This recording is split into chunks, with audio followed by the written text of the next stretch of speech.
Sorry, I was just so excited to introduce who's preaching this morning. But I have the distinct honor and privilege to introduce Corey Thomas this morning. Corey is the head of the UBC Deacons at Maine, and so I guess also here.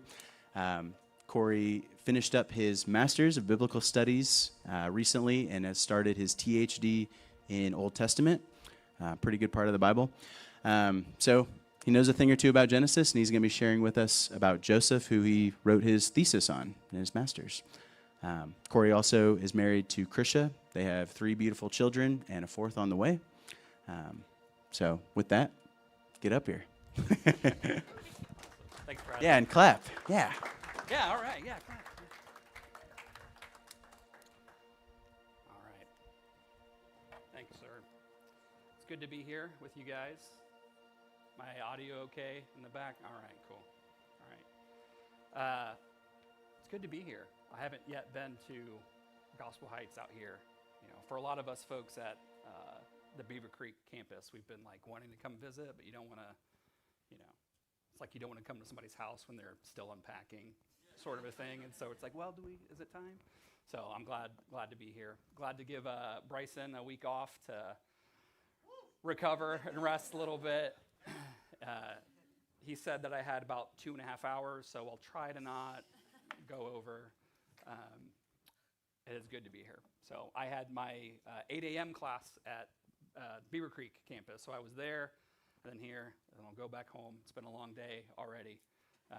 So if I randomly switch topics and start talking about cosmic geography and the Tower of Babel, that's probably why, and somebody just kind of give me a signal, and I'll switch back. For those of you who don't know me, my name's Corey. I go to UBC at the main campus over in Beaver Creek. As Bradley said, I am the deacon chair. This is my 3rd year with the deacon ministry, so I'll be rotating off this year. And Bradley is a co-chair for this campus, so glad to have some good representation for you guys in him. So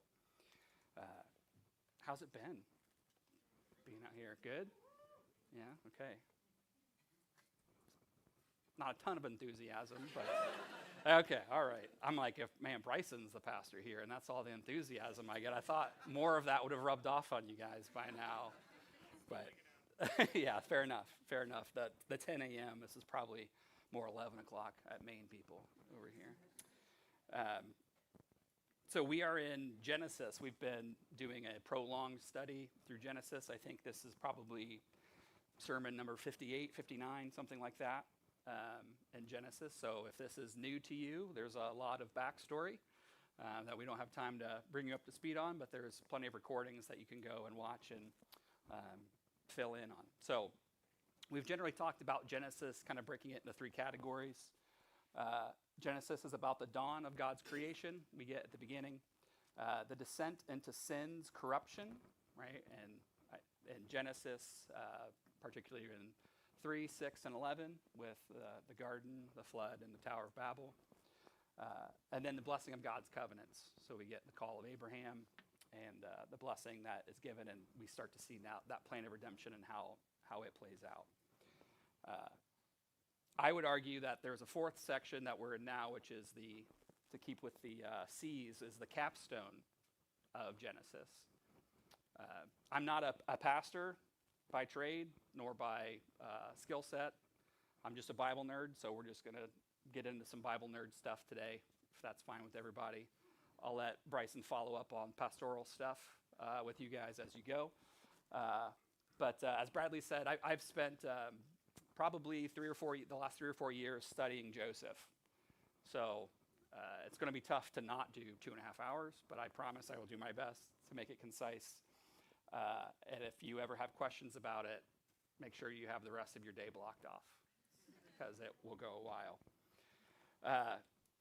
So last week we talked about Genesis 39, right? We had the incident with Potiphar and Potiphar's wife, where Joseph was in charge of Potiphar's house. Things were going great. Potiphar basically doesn't even have to do anything because his whole house is successful because of Joseph. Joseph is falsely accused, right? He ends up here in prison. And then here in prison, he's also put in charge of everything. And running.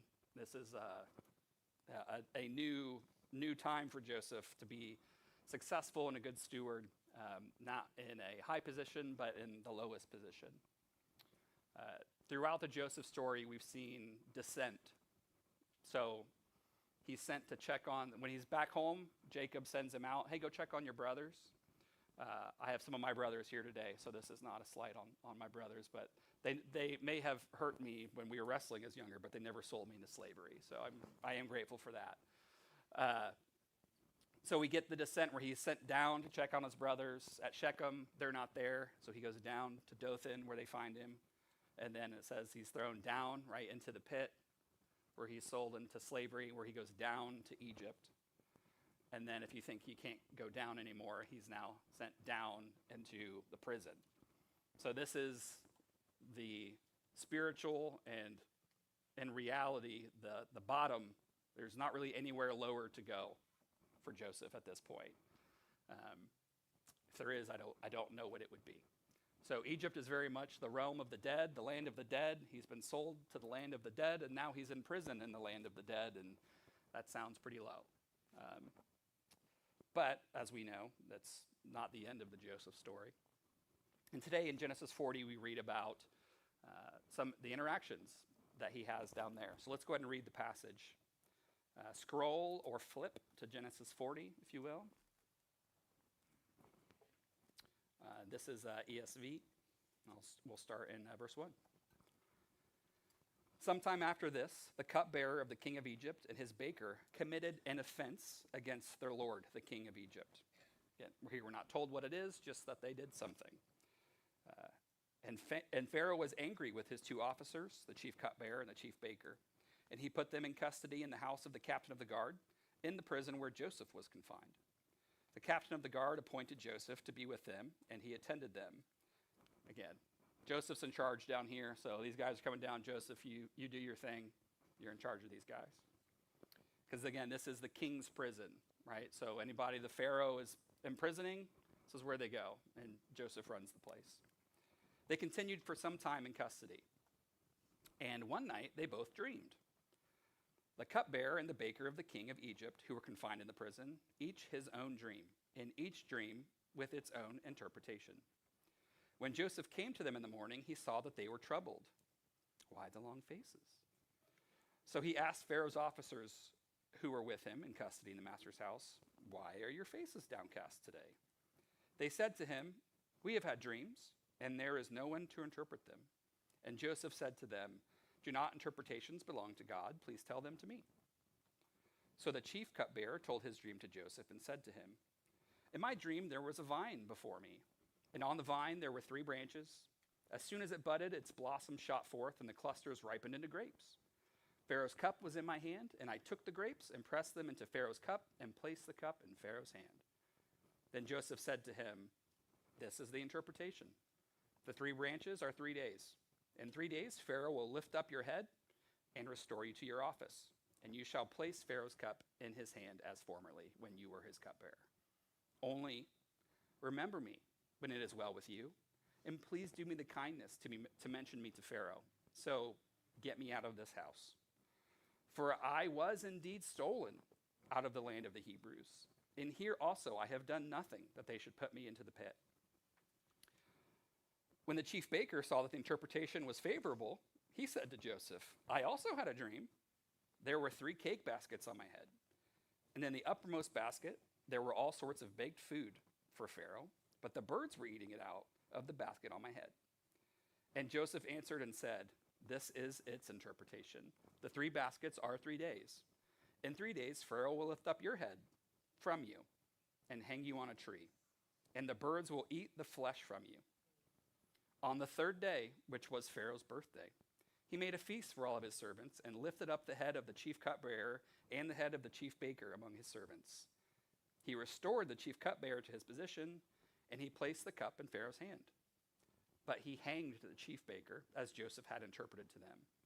Yet the chief cupbearer did not remember Joseph, but forgot him. Okay. A lot of interesting things going on in this story.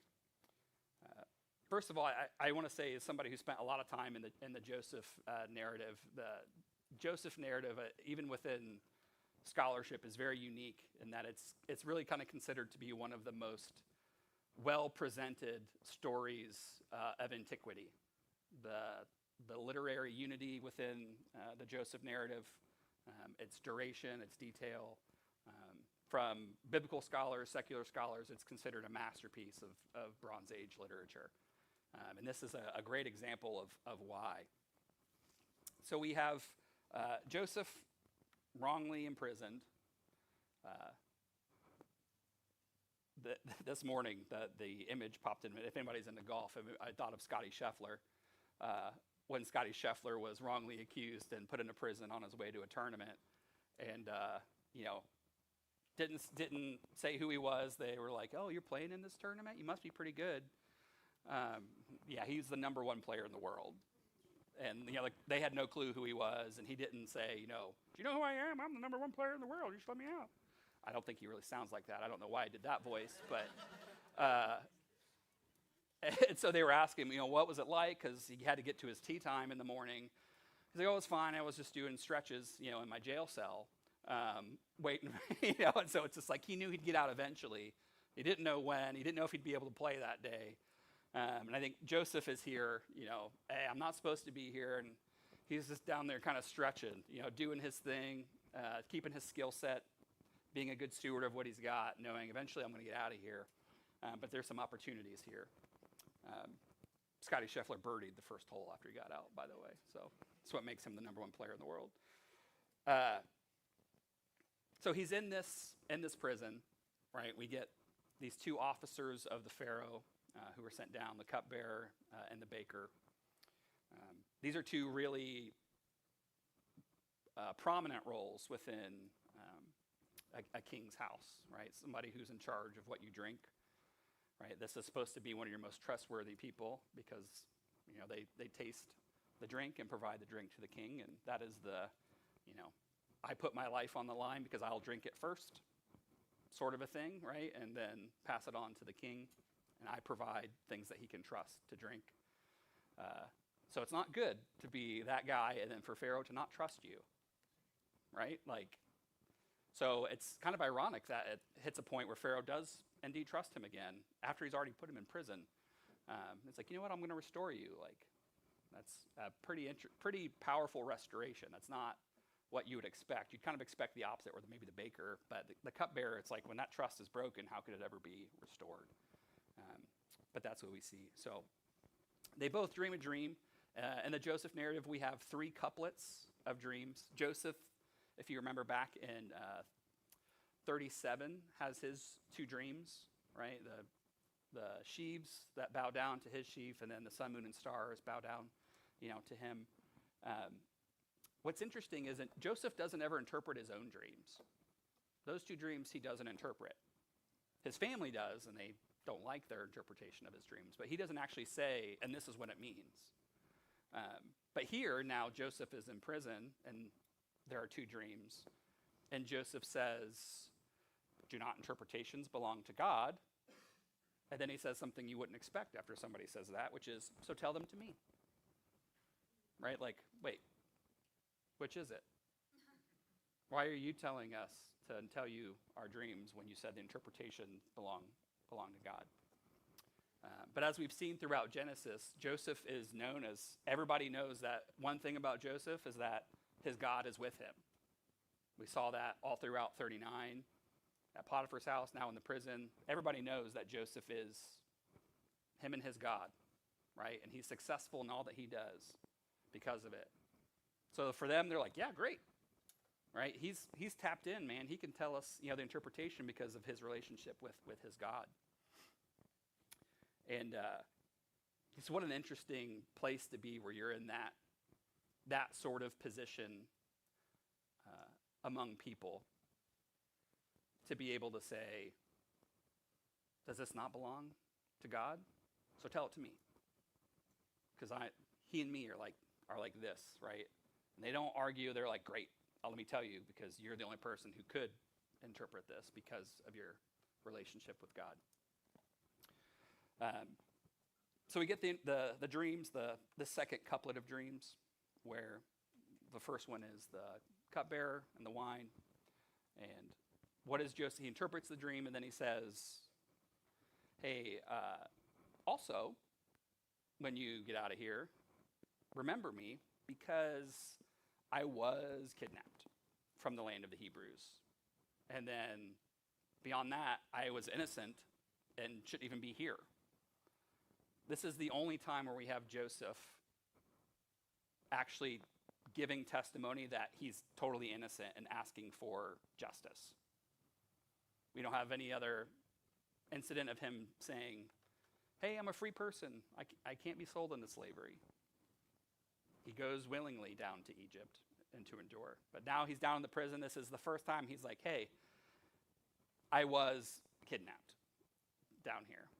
And what's worse is now I'm imprisoned on false charges.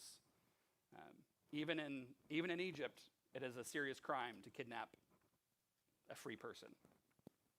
There's a lot of texts from the Second Temple period and older where they provide kind of commentary and wonder, like, why did Joseph go to Egypt? He could have just told them. Like, Ishmaelites are his cousins. If he had said, oh, I'm the favorite son of Jacob, there is 0% chance that they kidnap him and sell him into slavery. And they thought, like, everybody else probably suspected that he wasn't actually a slave, that he was a free person. So Joseph, and we'll see this later on in Genesis 49, spoilers, where Jacob also seems to interpret that Joseph goes down and takes the suffering willingly. So this is the first time where he's basically admitted, like, okay, I was kidnapped.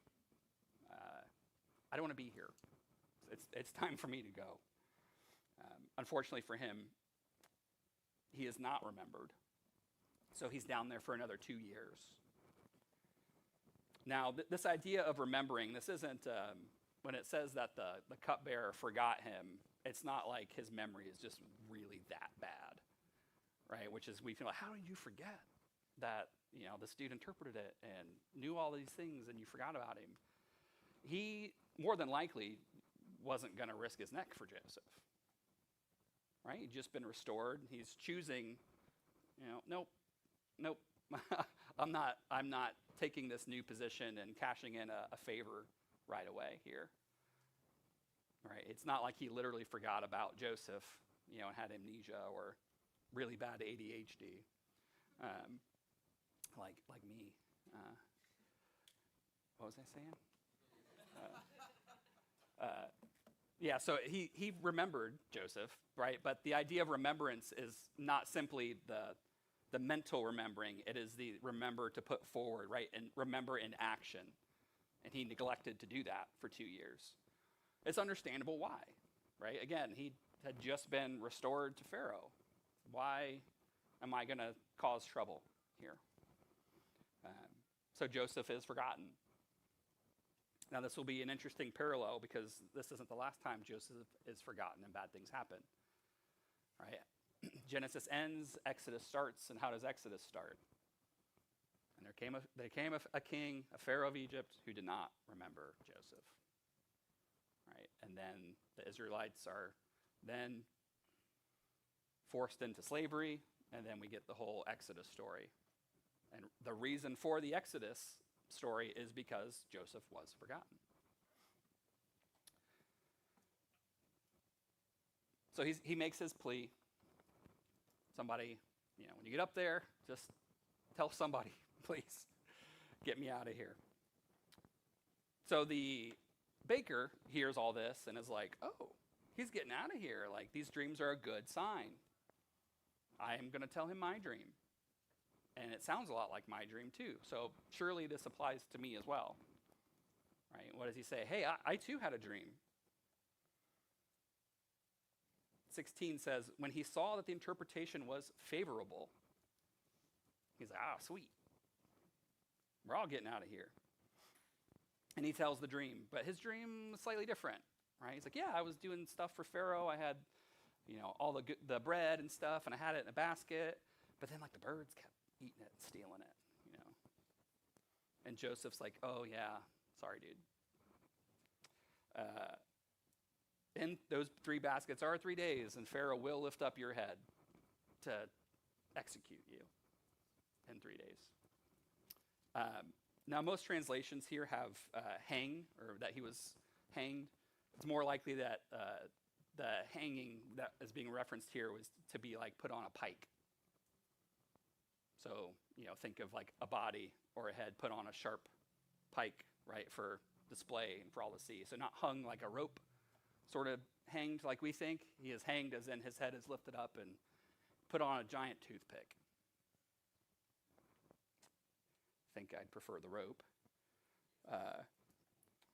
So we see, right, this condemnation for one and salvation for another.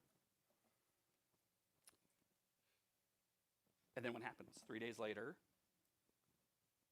that exactly happens. They're both of their heads are lifted up, and one is lifted up to salvation, and the other is lifted up, right, to condemnation. And then we get but the cupbearer didn't remember Joseph. He forgot him. So a lot of my work and research on Joseph is in typology stuff. So looking at the relationship with the Joseph story and the rest of Genesis, and then how is Joseph used throughout the rest of the scriptures and referenced. We get, in many ways, we kind of treat this story like it's a narrative bridge, right? Okay, well, we need to explain how the Israelites got to Egypt. So we're going to just kind of tell this little story about how Joseph went down to Egypt and got sold, and just to show how they went from the patriarchs to enslaved. The problem with that is the Joseph story is like a quarter of the book of Genesis. Seems like if the goal is to simply offer a narrative bridge to show how they got from A to B, you don't need that many chapters to do so. You could probably do that in 1 chapter or 2 chapters. Why go to such lengths to describe the details of Joseph, his entire story, everything that happens, go into such detail and symbolism? Why put that effort, right? They don't have FedEx Kinkos, right? They aren't typing things out. It's a lot of work to document these stories and to share these stories. We kind of take for granted the idea of like, oh, it's just because, it's like, no, you were really intentional about every word that you wrote or communicated, in oral traditions. So why is a quarter of the book about Joseph?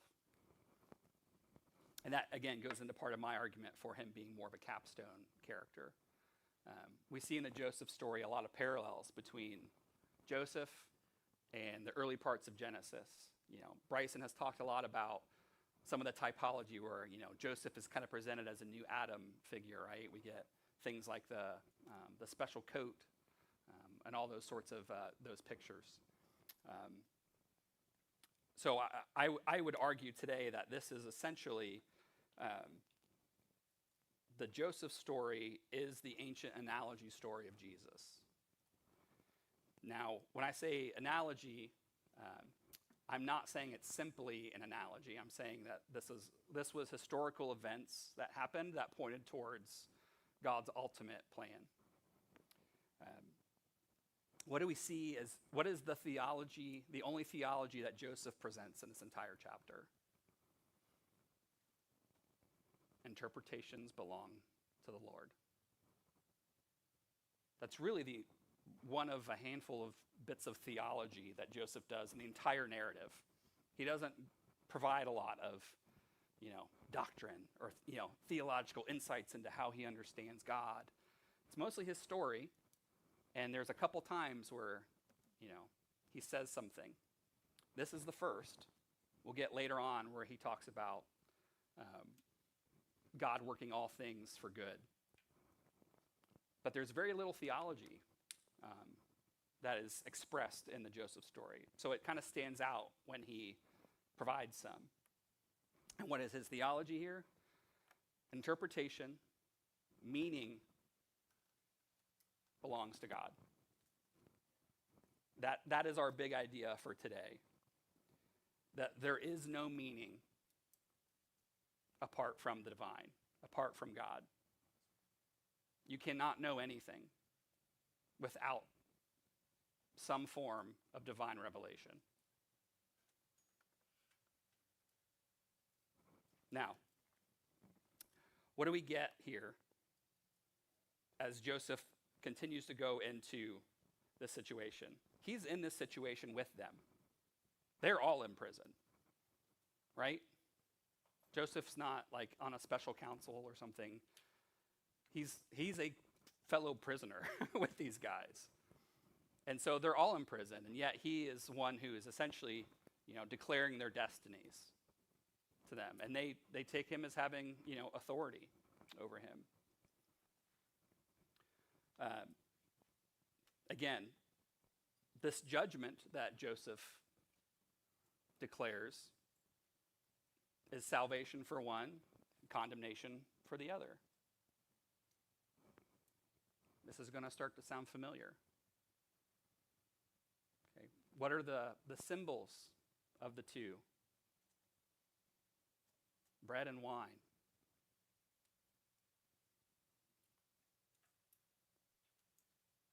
So we have Joseph and these two symbols of his suffering, the bread and the wine. Right? One of the men is saved, one of them is condemned. It's like, I wonder if the gospel writers ever picked up on that. What's that story about Jesus being condemned beside two men? And what does he say? Communion, the bread and the wine are what? The symbols of his suffering. Oh, yeah, that's right. And one of them is restored to God, right? And the other is not. And what does he say to Jesus? But what Joseph said to him, remember me. Now, what's the difference? Did Jesus say, sure, in 2 years, when it's convenient for me, I will remember you? Or did he say, today, you'll be with me in paradise? This is not the way that God remembers us and his people is far different than the way that we remember and treat people. These analogies are just strung everywhere throughout the text here. Once you start seeing it, you can't unsee it. What was Jesus' dad's name again? What? Joseph. Weird. Jesus, the son of Joseph. Weird how that works.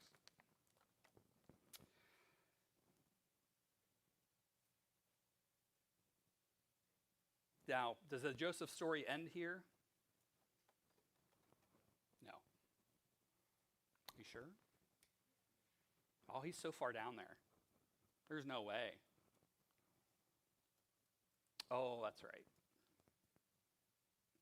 He's brought out of the pit of death, sat at the right hand of the king,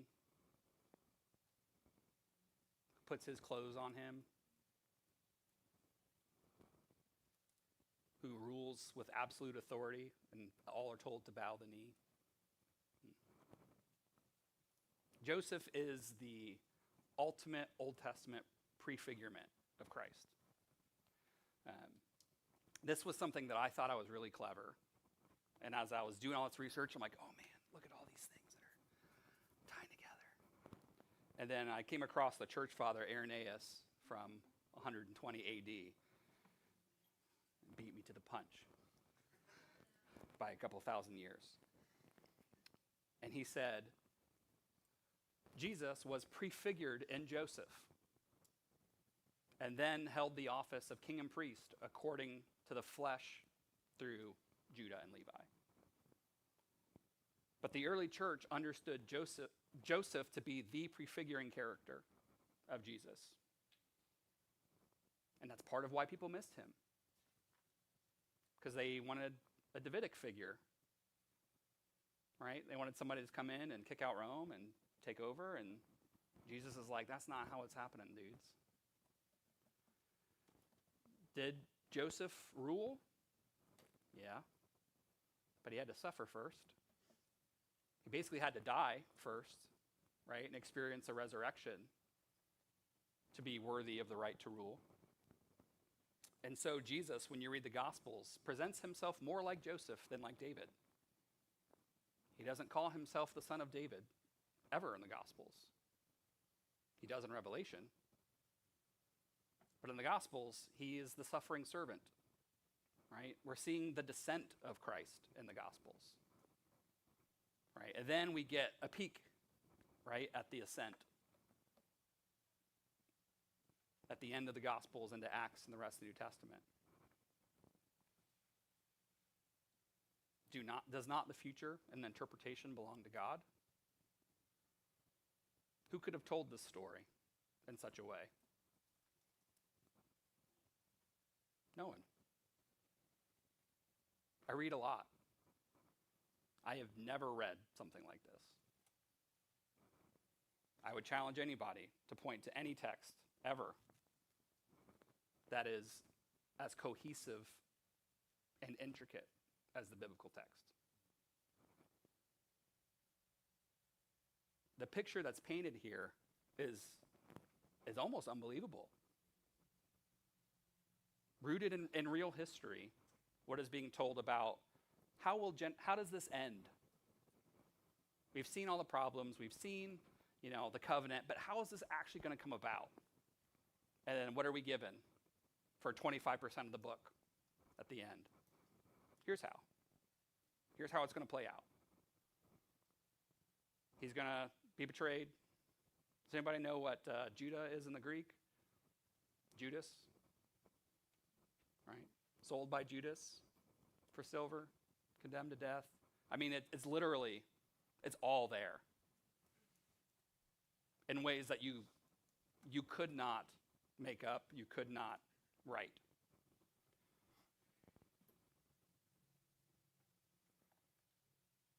But then how does Genesis end? It ends with, and Joseph died. And his body was put in a casket. So you're like, oh, not him. Got it. Okay, right. Lest you thought Joseph was the guy. No, he died too. But what does Joseph say? Do not leave me in Egypt. Because God will visit you. And I need to leave this place. So take me back. Right? Hundreds of years later, and what do? They go and get Joseph's bones, and he finally leaves Egypt. Where do they bury him? In Shechem, where he went looking for his brothers. I wonder if that spot shows up anywhere in the New Testament. That's right. Jesus and the woman at the well says, where he starts his ministry, and it literally says, near where Joseph's tomb was. Why would Jesus go there to kick things off? Because he's telegraphing. Here we go. Starting again. The real deal is happening now. Now, I know for some of you, this idea of typology and analogy can be difficult.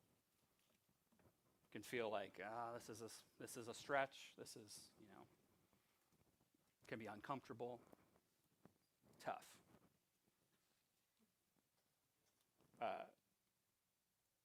But read it. Read it like it's fiction. It's not. But read it like it is.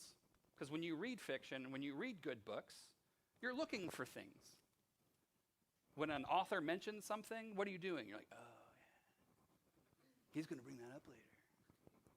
Right? Like, oh, I knew he was going with that because I remember in chapter 2. Yeah. Right? We that part of our brain isn't fully engaged when we read literature. But somehow we turn it off when we read the scriptures. Right? We treat our brains like dictionaries instead of like encyclopedias of knowledge and interconnected ideas. Read it like it's fiction. Again, it's not. But engage that part of your brain that assumes that every line in there was written intentionally by somebody to make you think certain things. That is what it is. And it's really easy when it's, Tolkien or Shakespeare or somebody else, but Moses was better at it.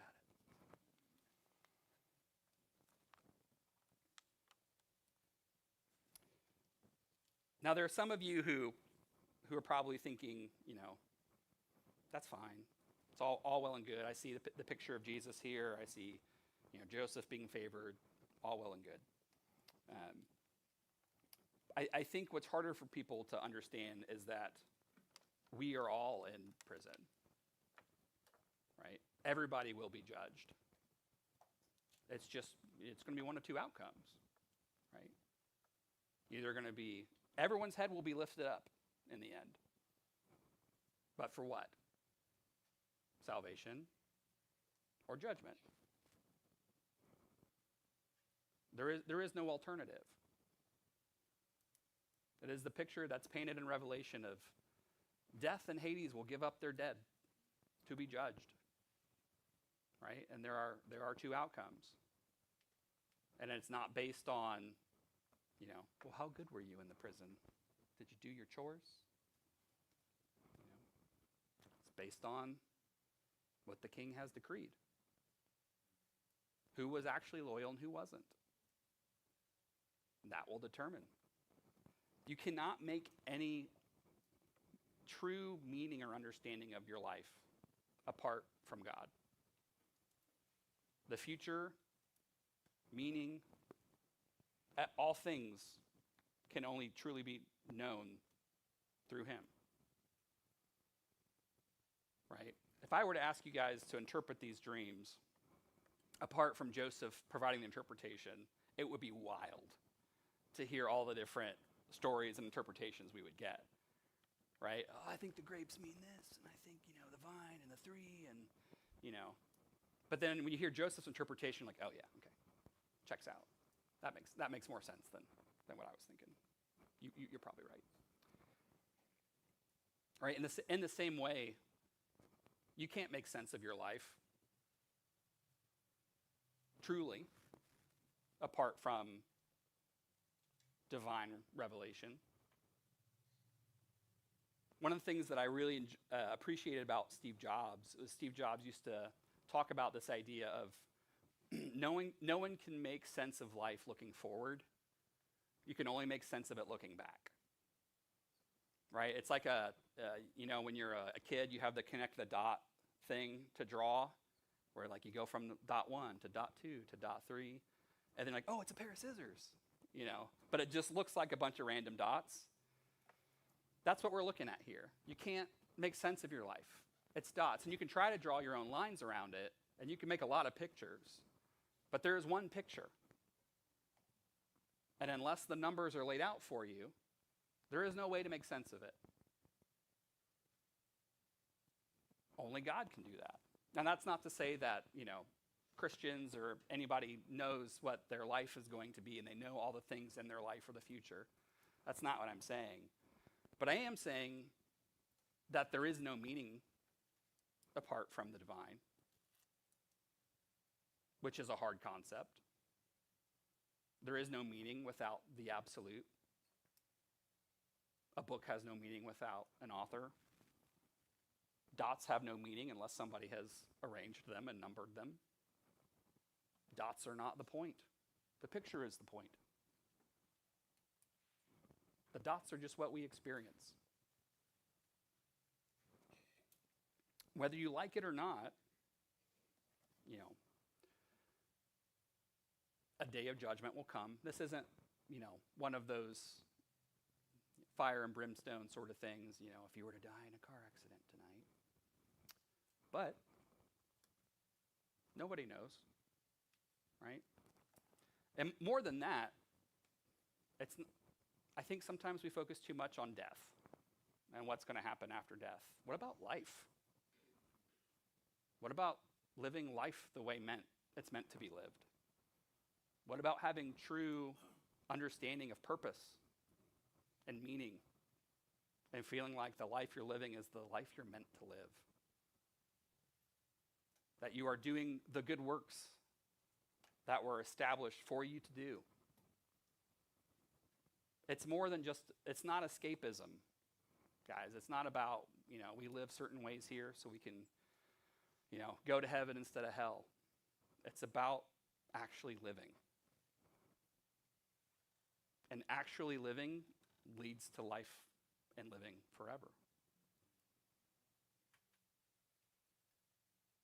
Paul even says, later on, he describes people that it was necessary, one of the reasons it was necessary for Christ to die and to defeat death is because it liberates people from being slaves to the fear of death. Right? Mortality. Everybody, feels that at some points we're like, oh yeah, like I'm a person. And like, I'm going to die. I'm getting older. Right? There are a few more gray hairs yesterday than the week before. Right? I have young kids, and nothing is like a calendar for the years passing like young children. And you're like, oh man, yeah, they're getting older, and now they're having conversations, and then in a week they'll be driving, sort of a thing.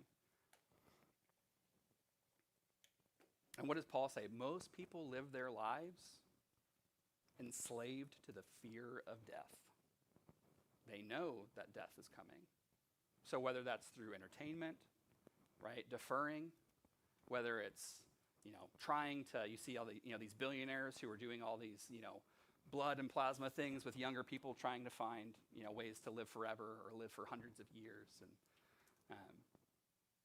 most of your life is built around the idea that you're going to die. Or it's built around trying to prevent dying. Right? Put it off. Death's not a good thing. Right? I'm not saying that, just embrace death. In some ways, we'd be better off for that. Right? But what I am saying is that apart from Christ, there is no way to be free from the fear of death. There's no way to have meaning in your life except for what you give it. You can write your own numbers and say, this is what it is. That's fine.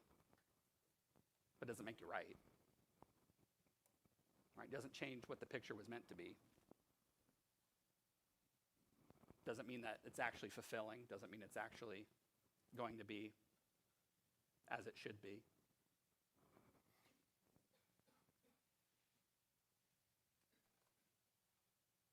So what do we see from Joseph here?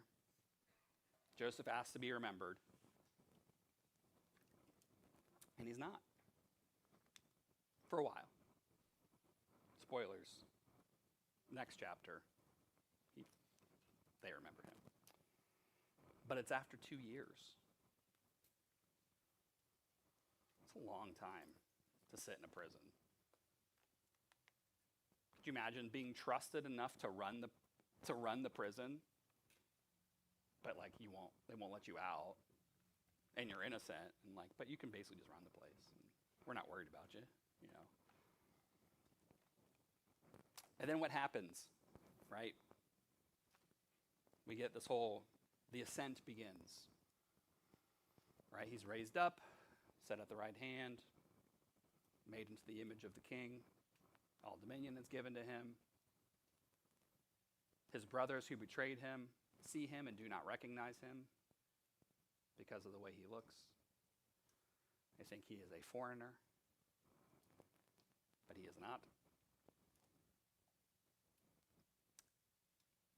Eventually, Joseph is left in the room with his brothers, which if you read every other story in Genesis leading up to this where people are left alone, it ends bad. Every time you're like, ooh. Cain and Abel, ooh. Jacob and Esau, ooh. Lot and his daughters, ooh. So in the narrative, then Joseph sends everybody out. Just me and my brothers. And you're like, oh, revenge time. And he says, it's me. I'm your brother. You didn't recognize me, and I forgive you. How's Dad? Go get him. It's time for you guys to be taken care of, right? And they settle into a new promised land, right, where Joseph ushers them into a new promised land. Now, it's a temporary one, right? Just like now, the kingdom here it's a temporary one, but it's good. It'd be great if we all understood that.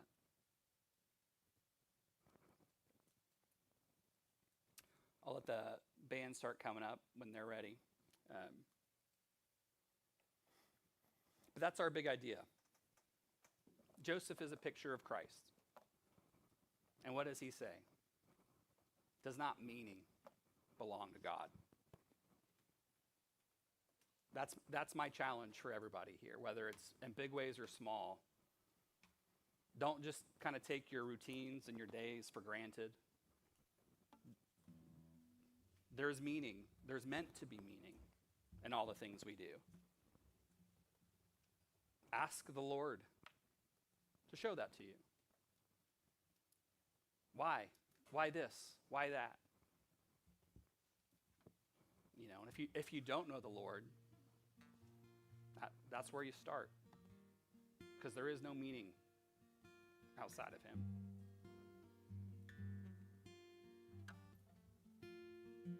Remember that Joseph asked to be remembered and he's forgotten. But a true thief on a cross, being killed for what he deserved, asked Jesus, remember me. It's the most clutch three-pointer at the buzzer of all time. And Jesus says, today, I'll remember you. Lord, thank you for this time together. Thank you for Gospel Heights.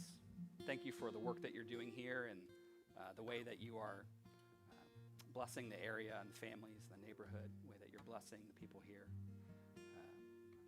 We pray that we would continue to look to you for meaning.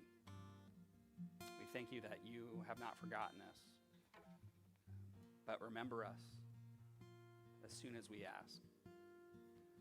We thank you that you have defeated death. We no longer have to fear death. Thank you that you have prepared good works for us to do. You have a life full of meaning, a life full of good for us to engage with. Pray that you would continue to draw us into that we would continue to seek those things, that we would seek you, and that we would look for the dots that you've laid out for us and not try to make our own. Thank you for remembering us. In Christ's name.